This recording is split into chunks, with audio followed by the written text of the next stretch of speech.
Good evening. Good evening.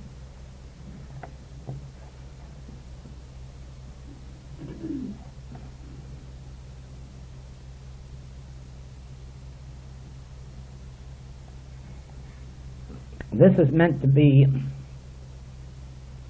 a practical experience tonight.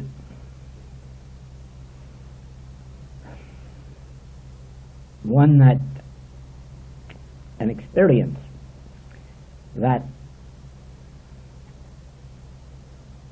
is meant to give us a practical way of life or principle of life if we can remember that in every experience we must bring this to conscious remembrance. I'm going to start out by telling you that the religious and mythological literature of the world has a theme that runs through it that is not too greatly understood and sometimes taken lightly.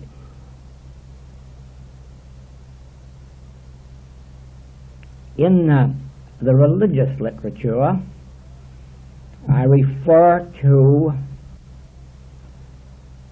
a statement of the Masters, "The Father within me doeth the works," or of Paul's, "I can do all things through Christ, which dwelleth in me." Or in the Hebrew texts,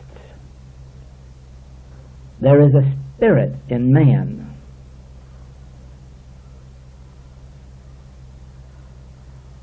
And in much of the religious literature of the world, the subject of angels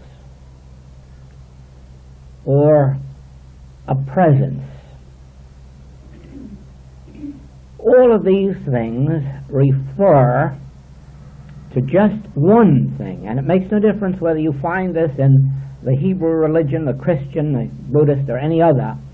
It all refers to one thing, and that is that there is a something greater than our human capacities, our human understanding, something beyond our human understanding, which at some time or other plays a very good part in our experience and in the lives of those the spiritually illumined. It performs a permanent experience of good. For instance, when Elijah was banished and was living in the wilderness, hunted, he found that when it was time to eat, he was fed. One time a poor widow shared with him. Another time he awakened to find cakes baking on a stone in front of him. At another time ravens brought food. In other words, what this is trying to tell us is that the spiritual nature of Elijah, the spiritual presence, the Messiah, the Christ, the Spirit of God in man, whatever you want to call it, that in his moments of need cared for him, gave him the protection, the food, safety from his enemies, hiding places. In the experience of Moses,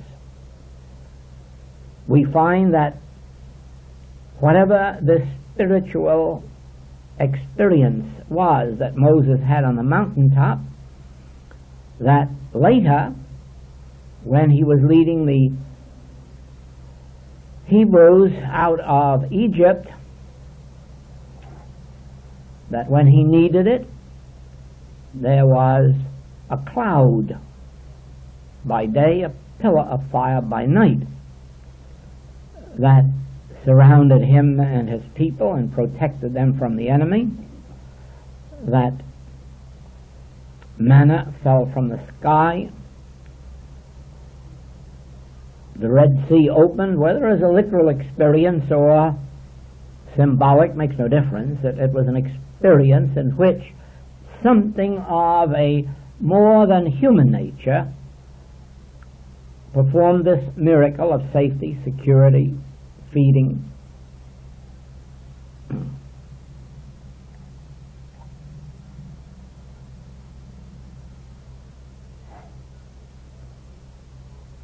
So you can go through the religious literature of the world in any and every mystical teaching, and you will discover that something of a miraculous nature was always present in time of need.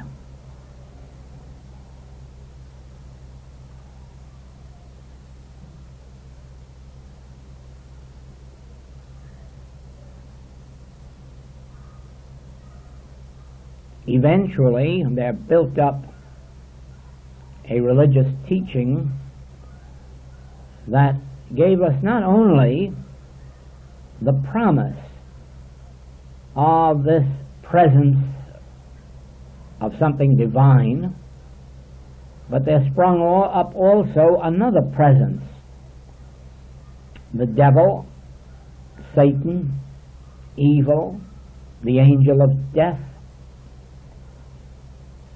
so that there were good influences in the lives of those who were entitled to the good, and there were evil influences in the experience of those who were entitled to some evil.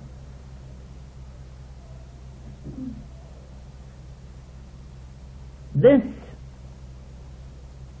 idea of what you might call the supernatural was extended into the literature of mythology.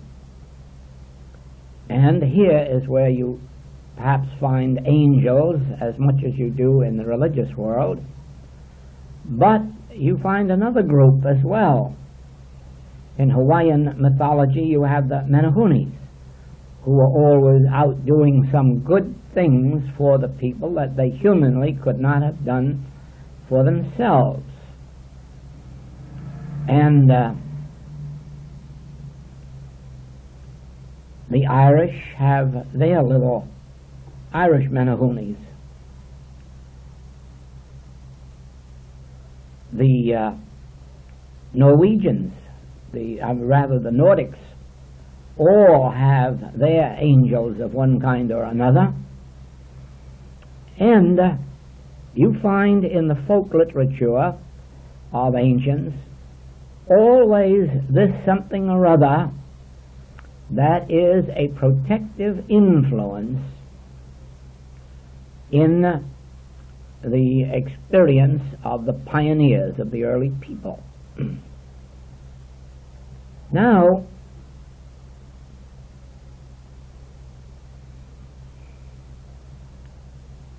this has never, so far as I know, been explained to the people of the world. The secret seems to remain in the unexplained religious and mythological teachings. But we come to another wider phase of this, and I'm going to illustrate it in just one instance so as to give you an idea of the entire subject. Richard Wagner, in his opera Parsifal, seemingly has an entire cast of characters. One of these is an old man who has lived a very good, pure life as the keeper of the Holy Grail, the golden cup, the chalice. And he has done his work nobly and well and protected it from theft and harm. But he has a son who takes over from him when he retires, and this son is not so conscientious and permits the Holy Grail to be stolen. Also, it turns out he's not quite as pure as his father, and the first thing you know, he is associating with a woman of low morals. And he goes from one fix to another, always with evil companions and so forth, and misfortunes. But lo and behold, he has a son. And this son is as pure as his grandfather. And he restores the stolen Holy Grail and becomes its faithful guardian. This is just a brief summary of some main points, because what Wagner is telling us is this: there is only one character in his entire opera, just one man. And that man, in his original state of purity, this is the grandfather, is the embodiment of the qualities of good, purity, wholeness, wholesomeness. But he also embodies within himself the potentiality of dropping from his pure estate to ordinary humanhood, a combination of good and evil, and he does so, and this is his own son. In other words, this is another facet of his own nature. Elsewhere, you have that as the first Adam in the Garden of Eden, and then the Adam who has been cast out of the Garden of Eden because he did not maintain his purity. And then you find, in spite of the fact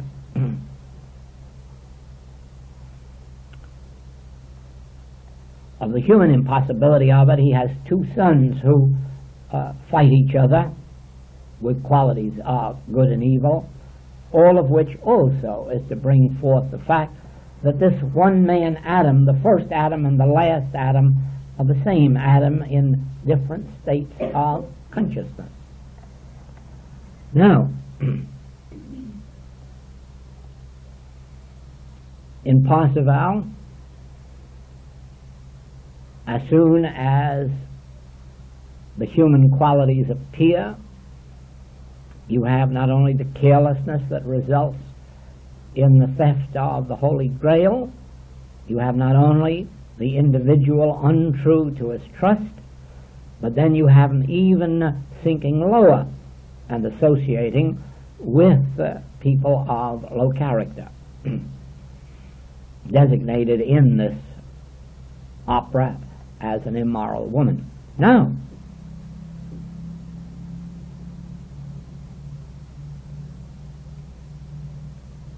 the old man has the potentiality of becoming the human and does so, but you see, the human with all of his failings has the potentiality of becoming pure again, and here you have the story of the prodigal. the son of the king, the son of the Most High, and then the prodigal who wanders out and gets to the lowest depths and then returns to his father's house. See how many different ways, in different forms of literature, the lesson is being revealed to us, that we, in our own consciousness, embody this entire world, all of its good and all of its evil, and we outpicture it as if it were you and me, and he and she, instead of realizing that our experiences are all the externalization of the state of consciousness to which we have lent ourselves at a given moment. We may have started out as the very finest of children, and then become the most wicked of men or women, and then become the very finest of men and women again, because always we were not in the world is in us. And we are externalizing in our lives our own states of consciousness. We embody within ourselves the angel, the Menahuni, the Christ, the Spirit of God.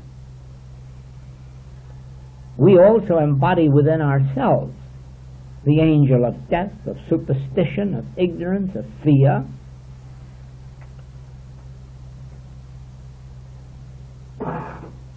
The Master is all off by himself, alone. And then all of a sudden, the devil appears before him.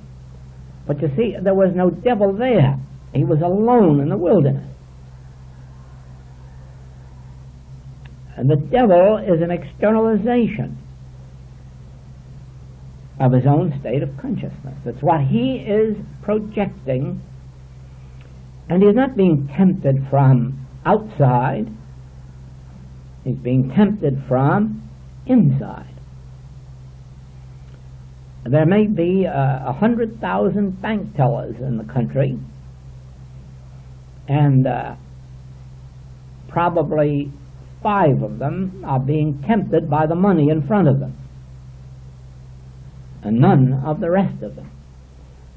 But that sort of, to me, would indicate that it isn't the money that's tempting anyone. The temptation is from within.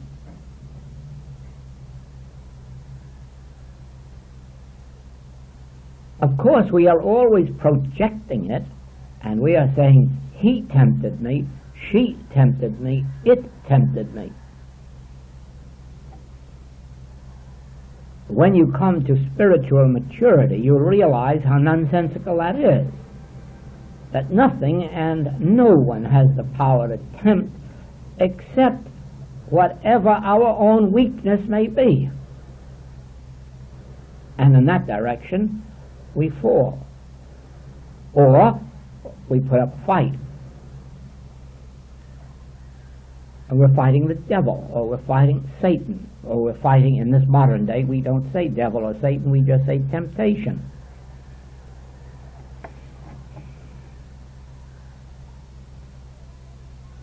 You see, no one really has dominion in his own life until he comes to an understanding of the fact that he embraces within his own consciousness all that he is to externalize in his experience. There is the story told of a man getting on a train at a certain stop and seating himself beside a minister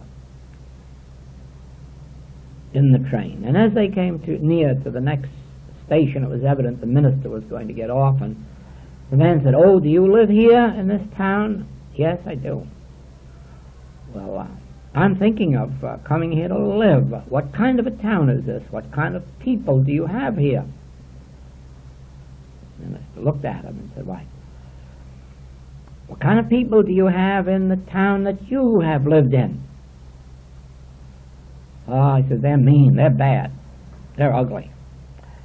That's just exactly what you're going to meet in this town. Of course, you're bringing them here. You're bringing them here. You can't find in this town anything that you don't bring here. If you are to find love, you must bring love. If you are to find friendship, you must bring friendship. If you are to find honesty, you must bring the honesty. It isn't here, it isn't out in the air. It isn't in the air in this room or out on the street or in the buildings. Whatever qualities there are, these qualities are to be found in consciousness, your consciousness or mine. Success, well, of course there are some people going to get up at 6 o'clock in the morning and start to get on the job for their success, and others are going to wait till 8 or 9. But whether they get up at 6 or whether they get up at 9, nothing outside of them is making them do it either way. They are being prompted from within. Now, the reason for this that I'm telling you is that it leads back to the original revelation of this message, and that is the word consciousness.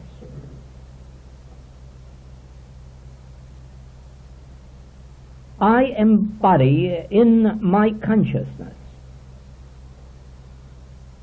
infinity.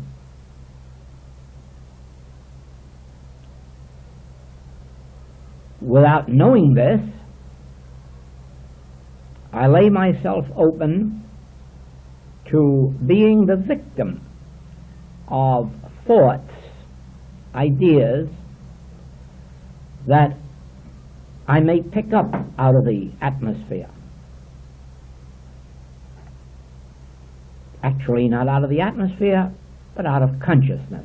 This you see clearly once you perceive that there is only one universal mind of man. In other words, the same qualities that prompt Americans in their human life are the same qualities that prompt Englishmen or Germans or Frenchmen. Humanly, we are all alike. I don't mean that every individual is like every other individual, but I mean that every race is like every other race in that they are prompted by the same motives. In the human experience, it begins with self-preservation. As you go higher in the human scale, it takes on charity, brotherly love, benevolence, sharing. But the qualities of greed, animality, lust, hate, envy, jealousy, and the qualities of friendship, sharing, brotherly love, benevolence, equality, justice, these same qualities are to be found in humans throughout the world. One human may have more of one than another, but in the races you'll find them all. And the reason is there is only one universal mind of man. Now, because the world has been in ignorance, it doesn't know that we can pick up anything that is in that universal mind and be influenced by it without knowing it. The very first time that I was able to give you the positive proof of it was when we had the problem of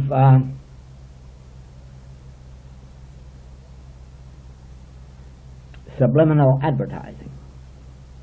You remember it? Now, that was a very, very tough experience to go through, but it was a very illuminating one, because it enabled me for the first time to be able to prove that this is true, that there is one universal mind, and that we can be influenced by it without even knowing that we are being influenced by it, or that it is being projected at us. In this experiment, as you know, the attempt was made to sell products to you without letting you know that the advertising was being directed at you. You couldn't see it or hear it or taste it or touch it or smell it, and yet you jumped up out of your chair and went out and acted on it. Now, this is exactly what I mean by the influences that govern our human experience. A man is tempted to steal, and in his ignorance thinks that he is a thief, whereas this is actually being directed at him. Another man is tempted sensually, another man is tempted in some other way, but always it isn't the man, it is a subliminal activity of that universal mind projecting itself, and to which we respond without even knowing that we are being hypnotized. Now, in the case of the subliminal advertising, the hypnotizing is being done by those individuals who are responsible for projecting it. But in this that I'm speaking of,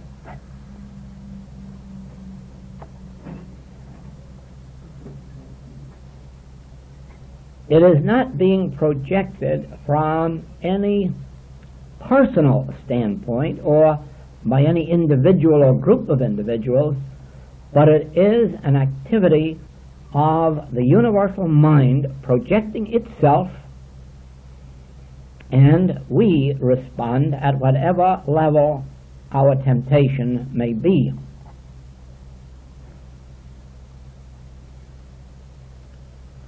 The moment that you perceive that there is a universal mind that is projecting these, well, let's call them traits or qualities: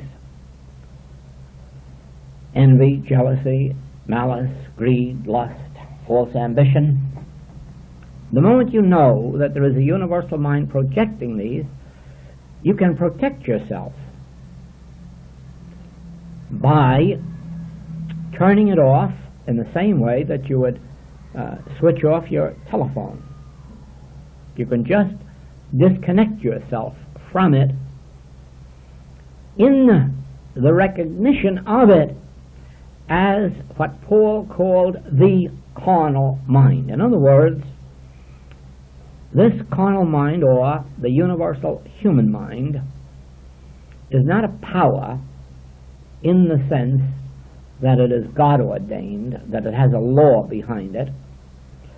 Actually, it operates much in the same way. Now, here we have another illustration. It operates much in the same way as the medical belief operated for decades, that said sitting in a draft or getting your feet wet would give you a cold. Now, this operated as if it were a law, and people actually sat in a draft and got cold, and they actually got their feet wet and got cold.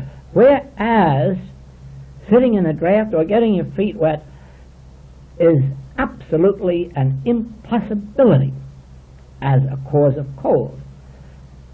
I had the pleasure of teaching that to a doctor in 1935 and then witnessing it in 1963 become accepted by the materia medica profession.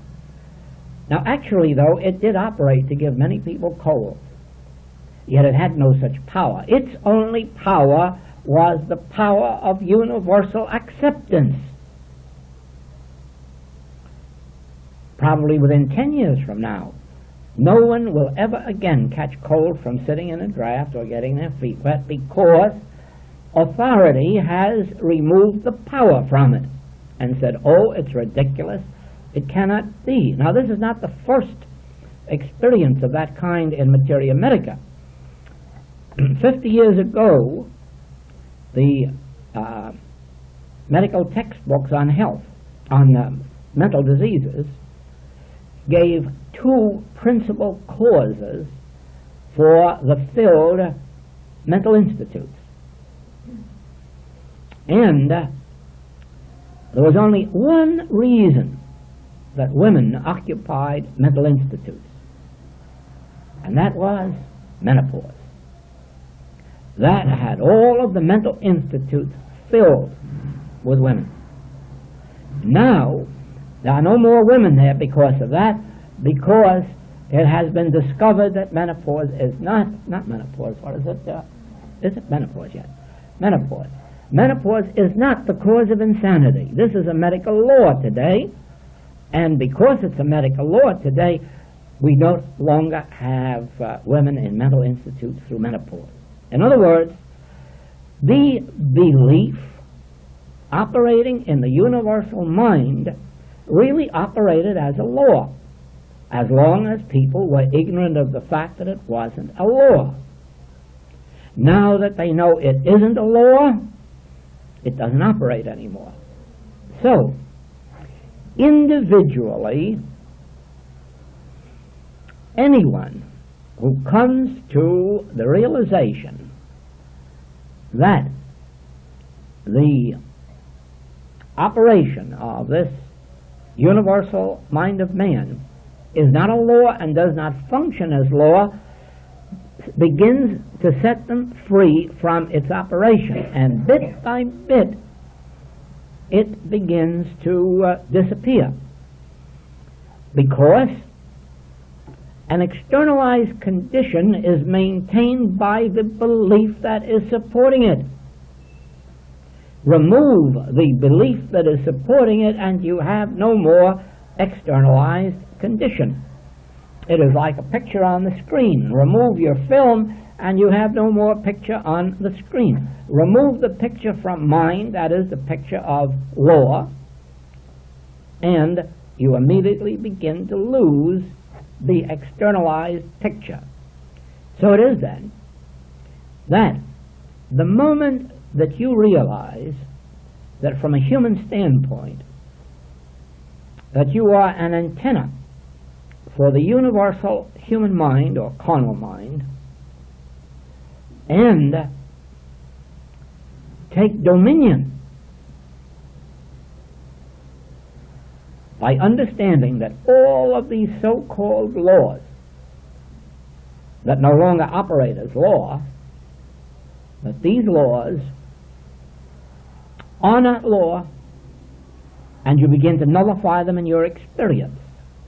When they tried subliminal advertising, the first results were as good as 60 to 70%, 55%, 54%. In other words, flash, and all of a sudden, more than half of you get up and walk out of the room and start to look for a bottle of Coca-Cola. None of you know why, but you did. And the reason was that this subliminal advertising was put to work in consciousness, and without you knowing it, you responded to it. Why doesn't it work today? See, before they got through with it, the final results were less than 0.5%. Why? Because of the work that was done to nullify its activity in consciousness. And the strange part was that they're pretty smart men. They put up $2 million for it, so you know they were smart. When it failed them the first time and they couldn't understand it, they waited 2 years to try it again. And then when they couldn't operate it the second time, they gave up. Then they scrapped all of their machinery and they disbanded the corporation. Now, you watch in your own life, if you will acknowledge that there is a carnal mind, that is, a universal mind of man, and that its functioning isn't law. And see how quickly you begin to nullify what you would first call the evil influences or sickly influences in your life. You'd be surprised how much healing work is accomplished just by nullifying the action of carnal mind, by knowing its nothingness, not fighting it, because remember, the moment you fight it, you would be acknowledging it as having law. But in your recognition of the fact that the only power that has law is that which comes from the infinite. Here you have quite another thing. Nobody has ever been able to nullify the law of love. Nobody has ever been able to nullify the law of truth. Nobody has ever been able to nullify the law of life. That all goes on and on and on because it has its basis in the infinite, in the omnipresence, omnipotence, omniscience. You never can destroy 2 times 2 is 4.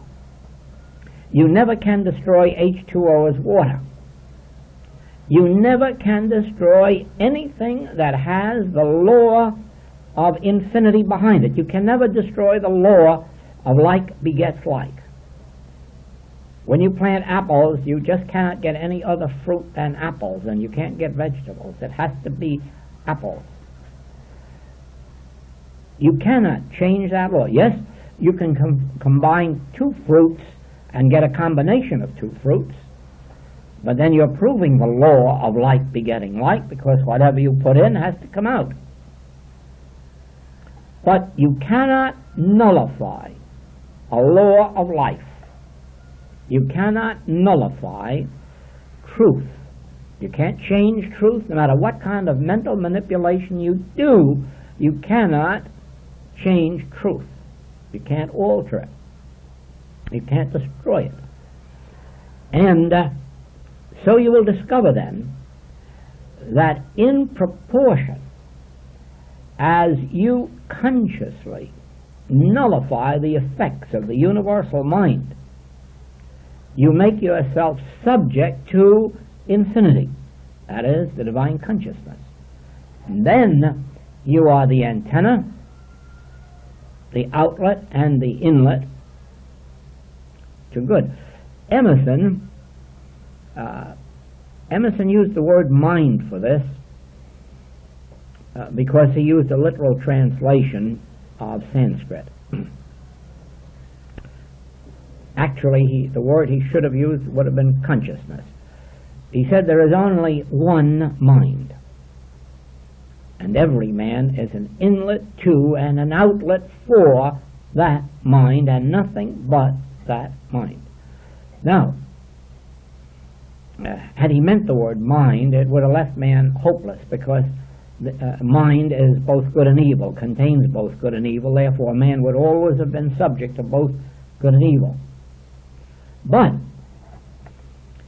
actually, man is both an inlet to and an outlet for the infinite, the divine consciousness, the life of the divine, the life which is divine, the love which is divine, the love which is infinite, omnipotence, omnipresence, omnipotence. And as you perceive this, and take, as for instance, in our contemplative meditation, where we'll close the eyes and then realize that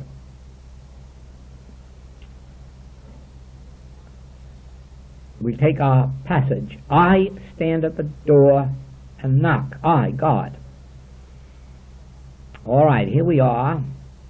God, infinity, omnipotence, omnipresence, omniscience, right here at the entrance of my consciousness, and now I have to open myself to it consciously.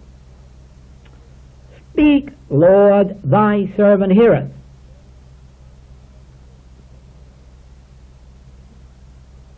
I'm listening for the still small voice. I'm consciously opening myself as a state of receptivity to infinity, to the kingdom of God of which the Master spoke. Seek ye the kingdom of God, and remember that it's closer to you than breathing, nearer than hands and feet. It's standing at the door of your consciousness and knocking. The whole kingdom of God is, the whole kingdom of infinite good. And so, as you realize, I am the inlet to and the outlet for the divine, the infinite, the noble, so I am. And always, when I see or experience the temptation to believe in the good and evil of the human experience, I can close myself and realize, no, I am neither an inlet to nor an outlet for the carnal. For it has no law to maintain itself or sustain itself. It cannot operate in consciousness as a law because I have perceived what the Master said, thou couldst have no power over me unless it were given to thee of God. The Master wasn't speaking to a man, he was speaking to temporal power. He said the same thing whether he was speaking in one moment to Pilate, in the next moment he was speaking to disease, in the next moment he was speaking to sin, in the next moment he was speaking to lack. And always thou couldst have no power. What did hinder you? Pick up thy bed and walk.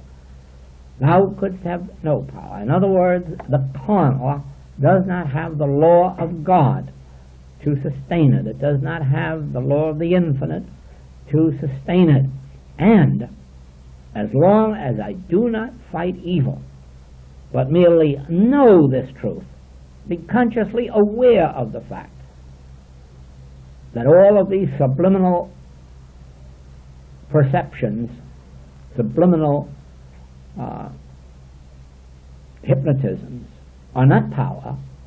They cannot be power. We have all witnessed the power of hypnotism in an individual who permits themselves to be hypnotized, and we have all witnessed the powerlessness of hypnotism in those who refuse to permit themselves to be hypnotized, showing that it isn't hypnotism that is the power, it's our acceptance of it that gives it its power. And so it is that it is not money here in any sum that has the power to tempt me. The power has to be a subliminal thing within myself to which I must respond. As long as I am abiding in the truth that which is not of God is not power, that which is not of the infinite, of the divine, is not power, and that I myself am one with the infinite. I and my Father are one.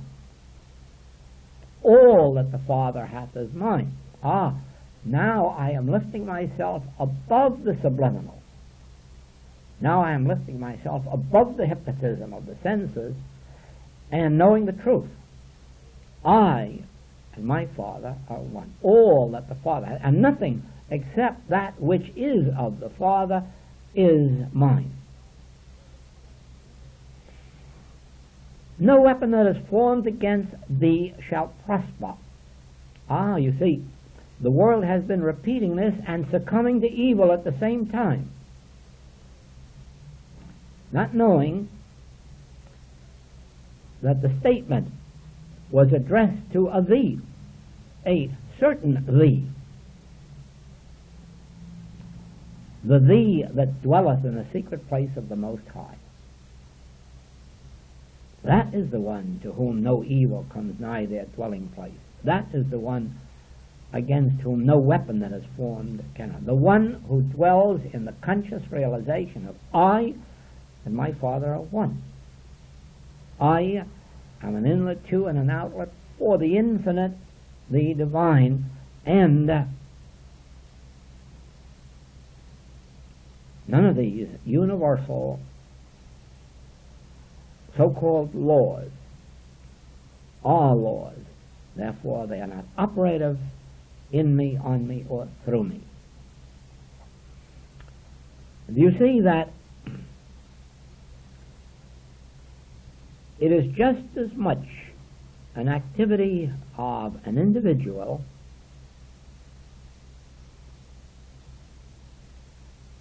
to make himself free of this universal carnal mind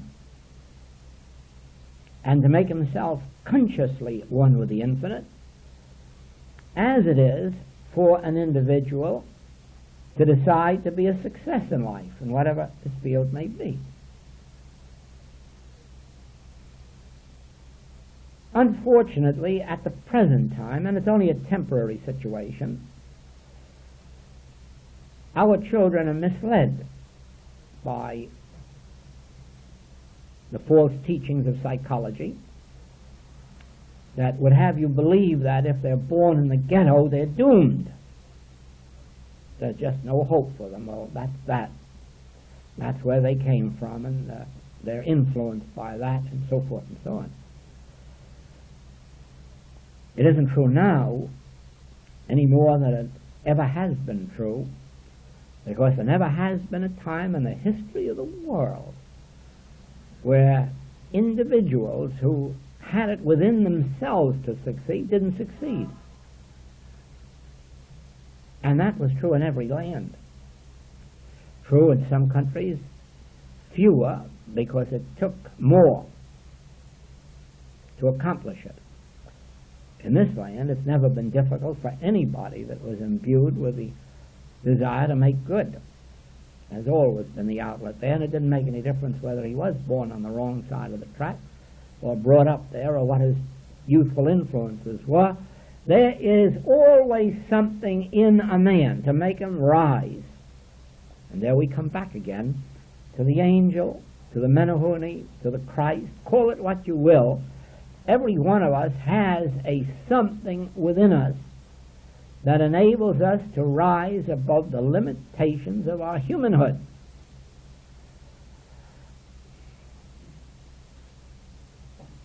It does take recognition of it, for one thing.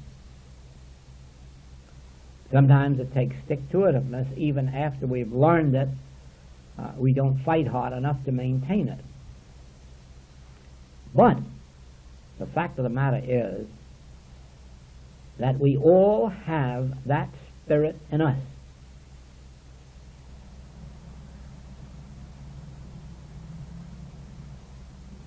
The major point that must be known is the word recognition. You must sometime or other recognize that there is this something within you, something not only greater than your human limitations, but something great enough to lift you out of and above human limitations, and then learn to rely on it, learn to listen to it, learn to give it room in your consciousness to operate and to function. Thou wilt keep him in perfect peace whose mind is stayed on thee. Thee. It doesn't make any difference what kind of a thee you have in mind, as long as you are realizing it to be something of a nature beyond your humanhood, something greater than your human capacities or limitations. Next is the ability to keep the mind stayed on it. Recognize it first, then acknowledge it. Acknowledge him in all thy ways, and then keep the mind stayed on it. Hold fast to the fact that there is something operating in my consciousness to bring me to my destiny. I'm not trying to outline what my destiny is. I haven't set a specific goal in the sense of I want this job or this business, but I had set the goal of attaining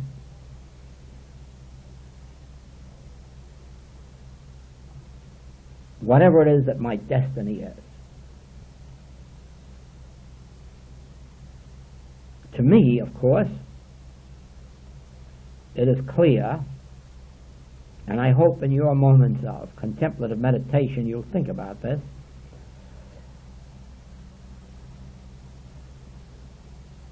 An infinite intelligence could not have created this marvelous universe without having created us greater than the universe, and for some purpose greater than the fish in the sea or the birds in the air or the cattle on 1,000 hills or the crops in the ground, because we were given dominion over all of this. Therefore, there must be locked up in us a destiny.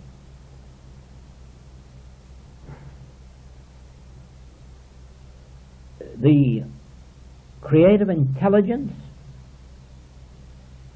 must have ordained us to some specific purpose of its own. Actually, as you witness the nature of creation, you'll see that the nature of the creative power is not only intelligence but love. And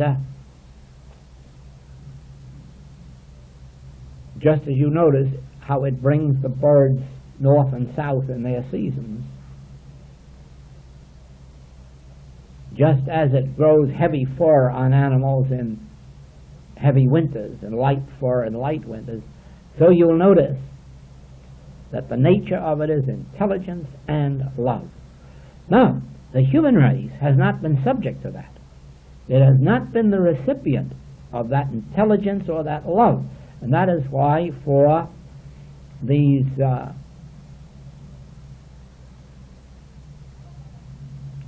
6,000-7,000 years of recorded history, that man has lived not under the law of God, not by the law of God, not under the protective instincts of a God, but rather has lived more or less an animal life, more in the beginning, a little bit less now. You might almost say not an animal life, but a beastly life, creaturely life, because it's been a matter of dog eat dog. It's a man eat animal, and one animal eat another animal, and so on down the line. But the reason for this is somewhere, somehow, the grandfather of Parsival became the son. The pure man became the impure. The Son of God became the prodigal. The immortal became the mortal. The Adam of the Garden of Eden became the Adam of outside the Garden of Eden. There is no use of trying to pinpoint when it happened, where it happened, or even how. The point is, it did. And we, as a human race, have strayed from our Father's house. We have left the Garden of Eden, and we have come under the statement of Paul's that the creature, the natural man, is not under the law of God, and neither indeed can be. And so it has been that we have lived for all of these centuries on our own wits, by our own powers, misusing them more than we have been using them. And that now we are coming to the apprehension, to the understanding of the fact that we can return to the Father's house by a specific way.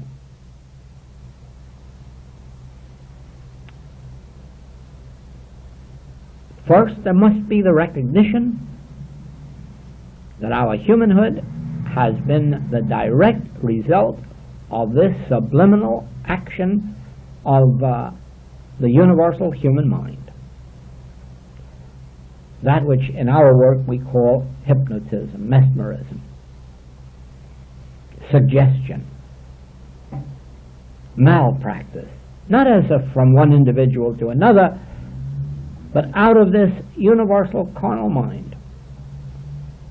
Once we have recognized that, and the fact that there never was a need for it, that which we have accepted as law was no more law than some of these medical theories that have been exploded, then we can go on to the next step and realize, what we didn't know was I and my Father are one. We thought we were a man of earth, somehow separate and apart from God, somehow lost, strayed, or stolen, and not knowing how to get back. But now we know I and the Father are one. I have merely lost my way because I have lost my identity. I haven't consciously known who I am, what I am, and even where I am. I and my Father are one. I live and move and have my being in that infinite divine consciousness.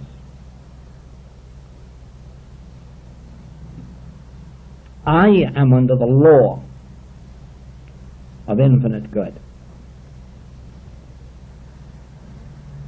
I am subject only to the influence of this infinite, and there is this Christ, Spirit of God, Benahuni, any other name you like. There is this in my consciousness. Goes before me to make the crooked places straight, walks beside me as God, hovers over me as an angel. Of it, the Master said, I am the bread, the wine, and the water. I am come that ye might have life, and that ye might have life more abundant. I will never leave thee nor forsake thee. So, if only you remember to give it the name I, and then realize whether you mount up to heaven in happiness today, or whether you go down to hell in unhappiness tomorrow, or walk through the valley of the shadow of death the day after, I am with thee, and I will never leave thee. I will be with thee unto the end of the world. And recognize the fact that the secret name of this presence is I. And let that I be the all in all, and then throughout the day and night go about your business, performing that which is given you to do, always recognizing that in addition to your own efforts, there is this presence working in you, with you, and through you.